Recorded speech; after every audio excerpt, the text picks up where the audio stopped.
सुना अभी paper send 2022 का है, ठीक है।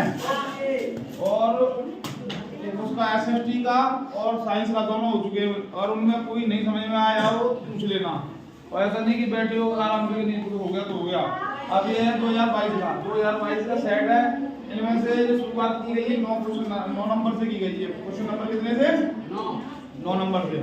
तो जो क्वेश्चन होगा तो उसके क्वेश्चन के पूरे पार्ट के बारे में बताएंगे और क्वेश्चन को भी बता देंगे। क्वेश्चन आपका महाकाव्य एवं खंडकाव्य में अंतर लिखिए। महाकाव्य और खंडकाव्य में अंतर लिखिए। बताओ कोई भी महाकाव्य में क्या अंतर है? क्या होता क्या है महाकाव्य?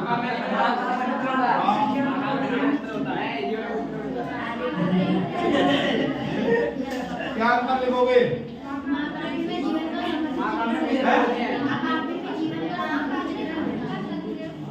महाकाव्य में जीवन का संपूर्ण चित्रण, खंड काव्य में जीवन के किसी एक भाग का चित्रण। किसी एक महाकाव्य का नाम बताएं। किसी भी एक महाकाव्य का नाम बताइए। रामचरितमानस महाकाव्य है। खंड काव्य का नाम बताइए। खंड काव्य का नाम हल्दी घाटी है, खंड काव्य। महाकाव्य रामचरितमानस, उनके लेखक का नाम बताइए, या किसी एक महाकाव्य के लेखक का नाम बताइए। गोस्वामी तुलसीदास। खंड काव्य में किसी एक खंड काव्य के लेखक का नाम बताइए। हाँ, अभी देखो, जब से ये तो हमने आपको बता रहा है, जब जैसे लिखेंगे तब कैसे लिखेंगे। लिखने के लिए महाकाव्य खंड काव्य में निम्नलिखित अंतर है। नंबर 1 महाकाव्य, एक तरफ खंड काव्य। महाकाव्य में जीवन का समग्र चित्रण होता है। जिसके ऊपर भी महाकाव्य लिखा जाएगा उसके जीवन का जन्म से लेकर मृत्यु तक पूरा क्या होगा? चित्रण किया जाएगा। और खंड काव्य में जीवन के किसी एक हिस्से का चित्रण किया जाए। जैसे रामचरितमानस में भगवान राम का पूरा चित्रण किया गया है। और उसके बाद में जैसे उसमें लिया गया हल्दी घाटी लिया गया, उसमें महाराणा प्रताप के सिर्फ हल्दी घाटी युद्ध का वर्णन किया गया है, मतलब किसी एक खंड का। दूसरा आता है आपका लेखक की बात करें तो इसमें 2 दिए गए अंतर, 2 बता दिए। लेखक एक बता दिया गया है, गोस्वामी तुलसीदास। और अगला है आचार्य विश्वनाथ के अनुसार काव्य की परिभाषा। आचार्य विश्वनाथ के अनुसार काव्य की परिभाषा लिखिए। तो देखो काव्य क्या है? आचार्य विश्वनाथ के अनुसार काव्य की परिभाषा लिखिए।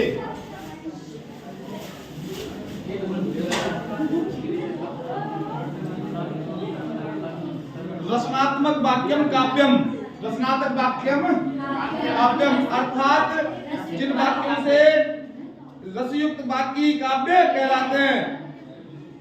पंडित जगन्नाथ लिखते हैं कि रमणीयात्मक प्रतिमात्मक शब्दम काव्यम, अर्थात दोनों का अर्थ यह है कि आचार्य विश्वनाथ के अनुसार जो रचनात्मक मतलब जो भी बात कही जाए या जो लिखा जाए उनसे कोई ऐसा अर्थ निकला जिसका सही चित्रण किया जा सके, क्या कहलाएगा?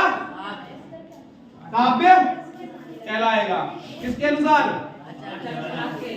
आचार्य। चलो बता दीजिए आंसर। बता हमें बता दे। हाँ कैसे हाँ रचनात्मक वाक्यम काव्यम। रचनात्मक वाक्यम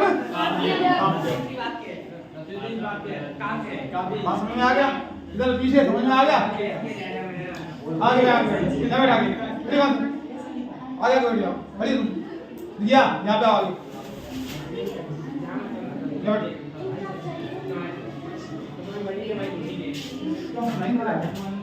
बेटा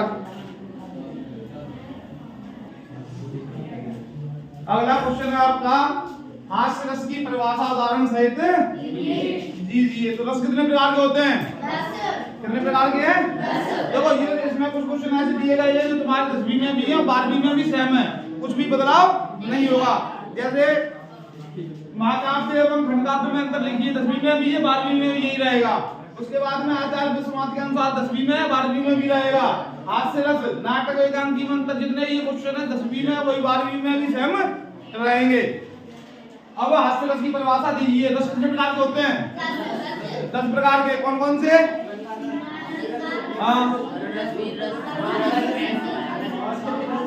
मालूम पड़ेगा 10 प्रकार के। अब 10 प्रकार में रसों का रसराज किसे कहा जाता है?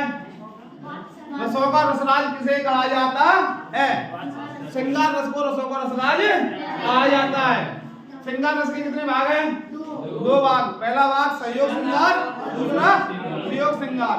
संयोग श्रृंगार और वियोग श्रृंगार। लेकिन यहाँ पे क्या पूछा गया है? हास्य रस की परिभाषा लिखिए। हास्य का स्थायी भाव क्या होगा? हास्य का स्थायी भाव हंसी। हास्य का क्या होगा? हंसी। अब इसका अगर हम लिखेंगे तो इसमें हम परिभाषा कैसे लिखेंगे? परिभाषा बताओ हास्य रस की परिभाषा। समझा? हृदय के हृदय में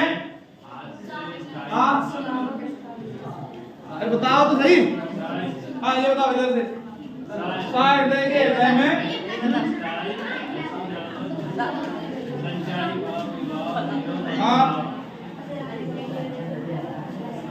हाँ सही है। विभाव, अनुभाव और संचारी भाव। हाँ देखो परिभाषा हमने सभी की लिखवाई थी। परिभाषा एक ही लिखवाई थी, सिर्फ उसमें स्थायी भाव को बदली कर दिया गया था और उसके बाद में उदाहरण सभी के बदली हैं। अब इसमें देखो एक इसका उदाहरण, आराम शब्द में राम छुपा है। ये आराम शब्द में राम छुपा है। ऐसी बात कोई सुन लेना जिसे सुनकर क्या हो जाए? हंसी आने लगे। तो कौन सा रस होगा? हास्य रस। जैसे आप पिक्चर देखते हो, पिक्चर देखते देखते कोई कॉमेडी आ जाती है। जब कोई कॉमेडी आ जाती है तो अपने आप कैसा अपना स्वभाव कैसा हो जाता है? खुश हो जाता है, मतलब हंसने का हो जाता है। तो इसी प्रकार से ऐसी कोई बात सुन लेना या देख लेना जिसे देख या सुनकर मन में क्या उत्पन्न हो जाए? हंसी। तो कौन सा होगा? हास्य। बात समझ में आ रही? अगले वाले नाटक और एकांकी में अंतर है। नाटक और एकांकी में अंतर है। देखो अभी ये बहुत अच्छे क्वेश्चन आएंगे तुम्हारे। नाटक और एकांकी में अंतर है। ये दोनों किसकी विधाएं हैं? नाटक और एकांकी किसकी विधाएं हैं? देखो आपका जो हिंदी साहित्य है, हिंदी साहित्य को कितने भागों में बांटा गया है? 2 भागों में। एक गद्य, एक दोनों साहित्य अलग है। अब ये कौन सी साहित्य की विधा है? ये गद्य की। अब गद्य साहित्य की विधा है तो गद्य साहित्य में सिर्फ कविता को छोड़ के सभी किस में आ जाएगा? गद्य साहित्य में आ जाएगा। इसमें नाटक, एकांकी, उपन्यास और रेखा चित्र और संस्मरण, अनुच्छेद, ये सब किसके अंदर आते हैं? अब बात हो रही है यहाँ पे नाटक और एकांकी में अंतर लिखिए। अब नाटक और एकांकी, नाटक क्या है? नाटक और एकांकी। नाटक को देखा होगा, नाटक को आप किसके ऊपर प्रस्तुत कर सकते हो? मंचन। नाटक का क्या किया जा सकता है? मंचन किया जा सकता है, मंच के ऊपर भी किया जा सकता है। और एकांकी, एकांकी का मंचन नहीं किया जाता। नाटक में पात्रों की संख्या अधिक होती है और एकांकी में पात्रों की संख्या सीमित होती है। नाटक में अनेक अंक होते हैं, अनेक कहानियां जोड़ी जा सकती हैं, एक से ज्यादा कहानियां होंगी और एकांकी में एक ही कहानी। बात समझ में आ रही? किसके समझ में नहीं आई अभी तक?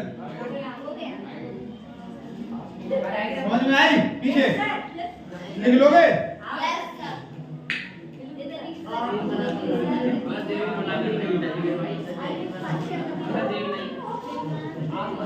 अगला प्रश्न है आत्मकथा और जीवन में अंतर लिखिए। आत्मकथा और जीवनी में अंतर है। आत्मकथा और जीवनी में अंतर लिखिए। अब इसमें बताओ आत्मकथा क्या होती है? आत्मकथा किसे कहते हैं और जीवनी किसे कहेंगे? आत्मकथा किसे कहेंगे और जीवनी किसे कहेंगे? हाँ,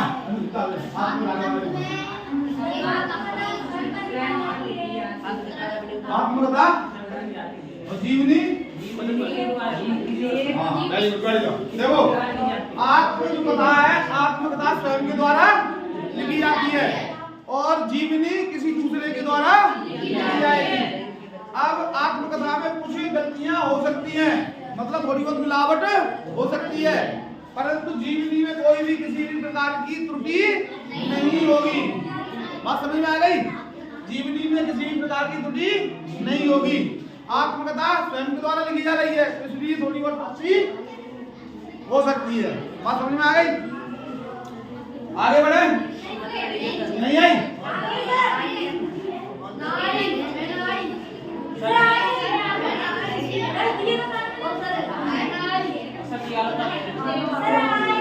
हाँ, आवाज नहीं दो। आत्मकथा स्वयं के द्वारा लिखी जाती है, जीवनी किसी दूसरे के द्वारा लिखी जाएगी। आत्मकथा में किसी प्रकार की त्रुटि हो सकती है, लेकिन जीवनी में किसी प्रकार की त्रुटि या गलतियां नहीं। बात समझ में आ गई? गलतियां, त्रुटि में से गलती, त्रुटि में से गलती। अगला प्रश्न है, देखो अब ये आपका क्या हो गया पता है? गद्य और पद्य साहित्य ऊपर चल रहा है, यहाँ से यहाँ तक गद्य और पद्य साहित्य कितने नंबर हो गए? 2, 4, 6, 8, 10 और 12 नंबर। 12 नंबर हो गए। इसमें से हमने 2-3 क्वेश्चन छोड़ भी दिए, जबकि 12 नंबर ये किसके हो गए? आपके साहित्य के, गद्य और पद्य साहित्य से। अब ले लेते हैं नेता, देखो नेताजी सुभाष चंद्र बोस को देखकर लेखक के मन में क्या विचार? पाठ का नाम क्या है? नेताजी का चश्मा। पाठ का नाम क्या है? नेताजी का चश्मा। लेखक कौन है? लेखक कौन है? स्वयं प्रकाश। लेखक कौन है? स्वयं प्रकाश। तो इसमें नेताजी होता क्या है कि जब एक लेखक है, लेखक कहाँ पे जाता है? मार्केट से गुजर रहे होते हैं लेखक, तो एक देखते हैं कि एक बाजार में क्या नहीं है, क्या लगा हुआ था? चौराहे पे नेताजी की मूर्ति। क्या लगी हुई थी? नेताजी की मूर्ति। और वो मूर्ति जो लगी हुई थी उसमें सब कुछ ठीक ठाक था, लेकिन नेताजी के पास में क्या नहीं था? नेताजी का चश्मा नहीं था। तो नेताजी का चश्मा नहीं था, तो नेताजी सुभाष चंद्र बोस को देखकर मन में उनके विचार आया कि ये मूर्ति हो सकता है कि जल्दी बनाई गई हो, जल्दबाजी में बनाई गई हो। दूसरा विचार आया कि हो सकता है ये मूर्ति कम पैसे के कारण ऐसे कलाकार को दे दी गई हो जो कि चित्रण सही से नहीं कर पाता हो, जैसे सरकारी स्कूल के प्रिंसिपल आदि को, मास्टर जी को दे दी गई हो। तीसरा उनके विचार में आया कि इसको लगवाने के लिए नगर निगम ने लगवाया होगा। नगर निगम ने लगवाया ना, नगर निगम ने लगवाया होगा और वो जल्दी जल्दी में चश्मा लगाना भूल गए। यही तो कारण थे, यही तो मन में विचार आए होंगे।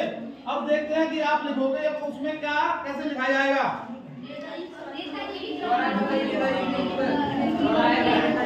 नेताजी सुभाष चंद्र बोस की मूर्ति को देखकर लेखक के मन में यह कमी घटी कि उनकी आंखों पर संगमरमर का चश्मा नहीं था, सामान्य से चौड़े चश्मे से मूर्ति को पहना दिया गया। हाँ, तो कुल मिला के क्या उनके आया कि नेताजी का जो चश्मा था, नेताजी का जो चश्मा था, चश्मा के अंदर क्या नहीं था? क्या नहीं था चश्मे के अंदर? नेताजी की मूर्ति थी, संगमरमर की थी, और संगमरमर का चश्मा नहीं था, और किसी ने ऐसे ही कोई दूसरा चश्मा पहना दिया था। बात समझ में आ गया? क्वेश्चन अगला जल्दी बाद में हो जाएगा। आगे भगत जी की, भगत जी जो भगत जी थे, तो भगत की पुत्रवधू में क्यों अकेला नहीं छोड़ना चाहती थी? तो भगत जी थे, भगत जी क्या करते थे कि वो सुबह, उनका नाम भगत जी इसलिए था कि वो सबसे ज्यादा भक्ति करते थे, पूजा पाठ किया करते थे, और वो सुबह सुबह गंगा जी नहाने के लिए 4 बजे पहुंच जाया करते थे। और उनके एक पुत्र था, और पुत्र ही क्या हो गई? जो पुत्र की पत्नी थी उन्हें बोलते पुत्रवधू। क्या बोलेंगे? पुत्रवधू।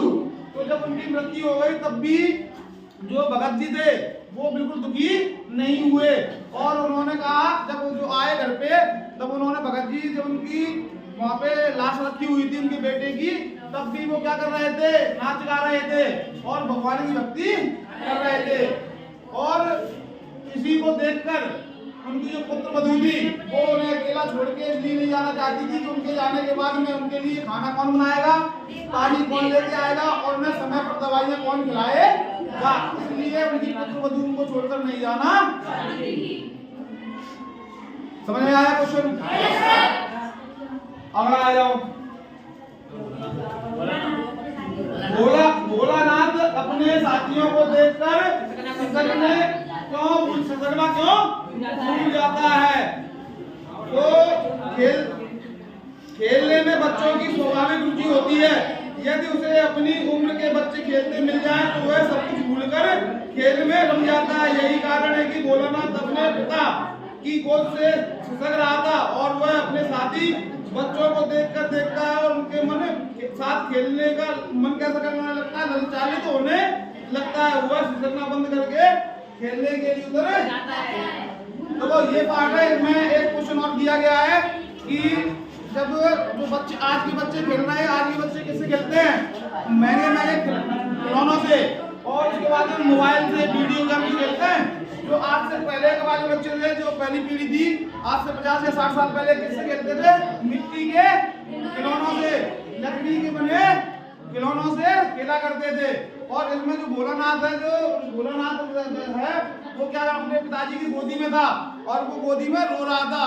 जब उसने अपने हम उम्र के बच्चे देखे तो देखने के बाद में उसका मन उनके साथ खेलने के लिए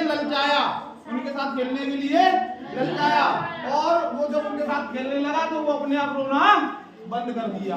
तो कहने का मतलब जो भोलानाथ थे तो और बच्चे जो उनके हम उम्र के बच्चे उनके साथ खेलने लगे, इसलिए वो ससुर की रोना बंद कर दिया। बात समझ में आई? अगला है मुहावरे। क्या है? मुहावरे को अर्थ प्रयोग सहित लिखेंगे। तो मुहावरा पहला है 9 2 11 होना। 9 2 11 होना का मतलब भाग जाना। मतलब चोर पुलिस को देखकर 9 2 11 हो गया। प्रयोग में चोर पुलिस को देखकर 9 2 11 हो गया। अगला है आंख का तारा बहुत प्यारा या बहुत प्रिय होना। रमेश अपनी माँ के आंखों का तारा है। रमेश अपनी माँ के आंखों का तारा है। बात समझ में आ गई? तो आ गई तो जाओ तू पढ़ो चावल पे।